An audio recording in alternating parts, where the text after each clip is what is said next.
رسول اللہ کو قرآن کی آیات بھول جایا کرتی تھی۔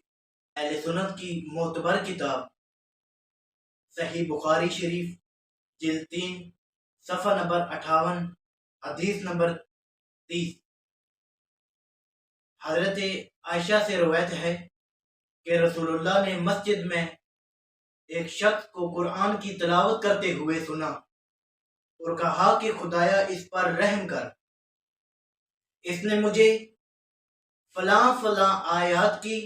اور فلاں فلاں صورت کی مجھے اس نے یاد دلوا دی۔ اب نعوذ باللہ رسول اللہ کو قرآن کی آیات اور صورتیں بھول جایا کرتی تھی؟ نہیں، اس کے پیچھے حقیقت اور ہے کہ جب رسول اللہ کا آخری وقت تھا کہ رسول اللہ نے اس وقت کاغذ قلم مانگا تھا اور ایک شخص تھا جس نے کاغذ قلم دینے سے انکار کر دیا تھا اور اس نے کہا تھا کہ نعوذ باللہ رسول اللہ کو اذعان ہو گیا ہے، یعنی بھولنے کی بیماری ہے۔ تو اس حقیقت کو چھپانے کے لیے یہ اتنی بڑی غلطی رسول اللہ پر یہ لگا رہے ہیں، یہ گویا کہ رسول اللہ پر بہتان باندھ رہے ہیں کہ رسول اللہ قرآن کی آیات بھول جاتے۔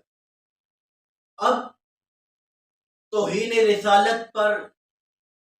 لوگوں کو زندہ مارنے والے اور اصحابہ کے نام پر لوگوں کو مارنے والے اصحابہ زندہ باد کے نعرے لگانے والے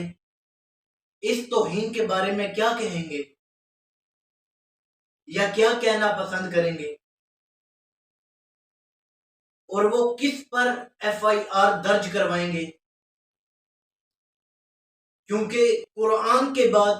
اہل سنت کی یہ معتبر کتاب مانی جاتی ہے صحیح بخاری، یا تو اس کے مصنف پر FIR درج ہوگی یا جو اس حدیث کی راوی ہیں اس پر، حضرت عائشہ پر FIR درج ہوگی۔ اب